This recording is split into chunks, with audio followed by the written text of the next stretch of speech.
обвинува како СДСМ дека всушност се зацкривате зад ДУИ во однос на измените на изборниот законник и дека во суштина никогаш нема да се изгласа една изборна единица, така како што јавно се залагате, но во суштина му возможувате на ДУИ да ги блокира ваквите измени преку долги јавни дискусии или пак никогаш да не дојдат до дневен ред, можност за блокада, дури и зад апсолутен консензус кој што велат дека не е возможен и нема потреба, бидејќи претходно измени на изборен законник се носеле без согласност на сите партии.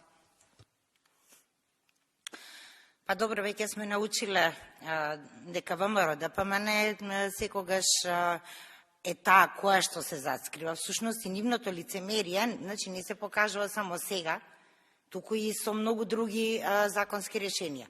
Во контекст на ова предложено законско решение за една изборна единица, јас само ќе подсетам, тоа вчера исто го кажав, дека ова е наша програмска определба уште во програмата, политичката програма во 2016 година. Истото е преточено и во програмата од 2020 година и ако вие секако што го следите собранието, нејавноста знае дека ние имавме веќе еден обид за отварање на дискусија за една изборна единица, но тогаш ВМРО ДПМН го блокираше. И добро што сега се премислија и што имаме, да кажам, консензус како најголеми политички партии, заедно со помалите политички партии, да ова прашање се отвори онака како што и доликува, а тоа е во собранието на Република Северна Македонија.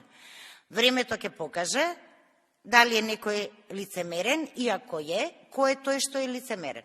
Така да мислам дека немам што понатаму да одговорам на тоа.